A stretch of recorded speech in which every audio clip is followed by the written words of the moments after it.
Okay, continuing with the cold weather winter warfare theme, I'm going to try throwing in some engineer tasks into this.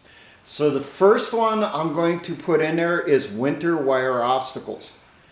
You know, all of us have probably watched video footage from the Eastern Front, World War II. Maybe you've seen something from Finland, and you notice that the wire obstacles they used there were different than during normal warmer weather. During warmer weather, you got no problems putting those fence posts in the ground, pounding those pickets into the ground, and then stringing wire between the pickets or posts. Winter, you can't really do that. The ground is frozen. And depending on where you are in the world, you could end up with multiple feet of snow in a single snowfall, let alone over the entire winter. Well, as we know from history, war does have a tendency to still occur during winter, especially more modern wars, post-World War I. So I did some checking on this to see what the manuals had to say about wire obstacles and field obstacles for during winter warfare. And I got a couple examples here for you. Now, first off is the easiest and fastest to put in, and that's just a triple strand concertina fence, no pickets. So the first thing you're going to do is you're going to put out your two bottom rows, stretch them out to the normal length like you would for a triple standard concertina fence. This is triple strand. Lay out your two bottom rows. Make sure to alternate where your ends are on your rolls so that someone can't just come up and open it up in one location and they got a way through. Alternate it. Go through and then put a tie between the two bottom rows. Do this about every, say, 5 to 10 meters. There's really nothing in the manual on that for how often you're supposed to do it. But with standard, triple standard, you do it every 5 meters. With pickets, well, let's go about every 5 to 10 with the wire ties. What type of wire? You can use barbed wire, you can use regular baling wire, or the wire ties that come with the rolls of concertina, but there's only like 3 or 4 of them on there. So barbed wire will probably come in handy, whatever is available. Something that's going to hold those rolls together to prevent the enemy from pulling them apart. After you got the bottom rolls tied in, go through like you do on triple standard. Put on your top rolls, over the top, centered over the two of them. Then have someone go through, or a couple people go through first, tie it to the enemy roll, and then tie it to the friendly roll, alternating every 5 to 10 meters. And then go the entire length that you're trying to go for this tactical wire fence. Tactical wire, you're using it to try to slow your enemy. Try to keep them from getting into an area. You get the idea. It's not just fencing around a perimeter. This is around a minefield or closing off a gap in the forest that you're trying to prevent fast-moving infantry from moving through. This stuff is light enough weight that if you get a new snowfall come through, you got them tied together, get a few people on them on the friendly side, pick them up out of the snow, shake it off a little bit, and set it down on top of the newly fallen snow. This is the easiest and quickest one of the wire fences to put in. But obviously there are drawbacks. Your enemy could come up with snowmobiles, toss in a couple grappling hooks, and then pull it out from where you want it. How could you get past that? Well, if there's trees in there, maybe every so often tie off the rolls to a few of the trees to keep the enemy from moving it. That might help counter your enemy's non-explosive breaches. Now the next obstacle is old school. This next obstacle really goes back to from what I can dig up on this, World War II, it's probably from earlier. This is referred to as the Lapland fence. On the Lapland fence, you create tripods. And these tripods are spaced 5 to 7 meters point to point from each other. This is the enemy side up here. This is the friendly side. Now this is the top view looking down. Here's a side view. Now on the enemy side of the obstacle you have 6 strands of barbed wire. This barbed wire is tied off to the wooden posts. On the bottom you have 4 strands. And then on the top, or on the friendly side, you have 4 strands. Now to keep your enemy from coming up there and then just, snaking their way through the wires, just separating them and going through, you're supposed to take plain wire, like baling wire, tie it off, wrap it around, constantly going, kind of coil it all the way down the fence.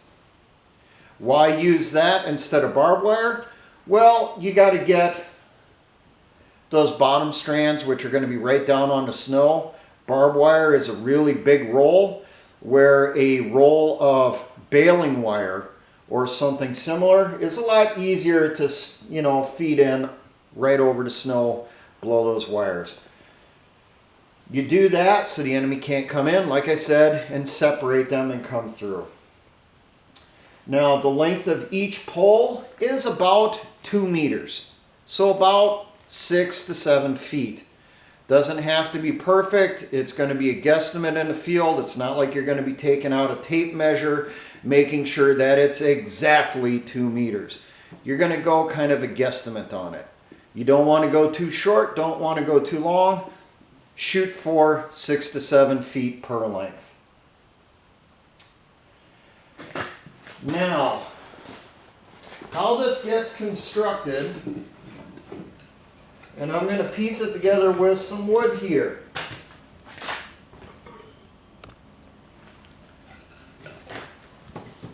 First you're going to do these 2 sections here. The back of your tripod. Overlap them at the back. How much of an overlap? Just a few inches, enough that you can come through, wire this up, and the enemy can't just pull them apart. Next piece you're going to put in goes across both of the bottom pieces on the front. This will also overlap, tied, tied. What to use to tie? Barbed wire, baling wire, whatever you have. If you got some really long spikes, why not use those? What type of wood are we talking here? Well, let's think of maybe between 2 to maybe 4 inches in diameter. You don't want it super huge, because the super huge stuff you're better off using for other obstacles and protection for fighting positions, but you don't want it so small that someone can just come up and snap it. So it's going to be thicker than the wood I'm using here as the example. We got our base wired up here, wired up here, wired up here. Now we're going to go through and we're going to do the top on a tripod. The 2 legs go to the inside of the tripod in the front, wire it up in here, wired it up in here, wired it up in here. Then your last leg, wire it in the back, going across the top of your tripod, sticking forward, wired it up in here. So in this example, this is the enemy side here, this is friendly side back here. We're going to have 6 strands of barbed wire going across here. Last strand going across the top between the 3 pieces up here. We're going to have 4 strands over the top of these bottom pieces here. And then we're going to have 4 strands attached to the back here. And you get the idea. I wish I could show you some pictures from World War II, but my printer's not working right now. Now there are some notes on this. If you have it available, you can use wire staples, and we're not talking the small ones like you use on your fencing at home. We're talking about the ones that are, say, 1 inch to 2 inches in length. Things that are not going to be able to get pulled out easily, so your barbed wire staples. There is a note with the Lapland fence. From what I can trace on this, it looks like this was a design that came out of Finland, but I'm not certain on this, hence why they call it the Lapland fence. There is a note that this can be lifted out of the snow. So if you get new snowfall comes through, it's starting to pile up, you want your wire on top of that snow, you can come through. You can use manpower, or you can use poles, pick this up out of the snow, and then set it on top of your newly fallen snow, so that your fence is always going to be above the snow line to slow the enemy troops' advance. Obviously, the enemy can breach it by digging underneath, but hey, that's why you cover your wire fences with machine guns, mortars, and artillery, isn't it? Could you booby trap either of these fences? Probably not recommended, because these fences are meant to be moved each time you get some new snowfall. So if you're going through and you're attaching booby traps to it, your anti-disturbance traps, tripwires connected to flares or connected to mines, you do run the possibility you're going to set that off right in your face as you're trying to move that fence up on top of the latest snowfall. Now obviously these are meant to slow personnel and lighter vehicles. Lighter vehicles, snowmobiles, snow bikes.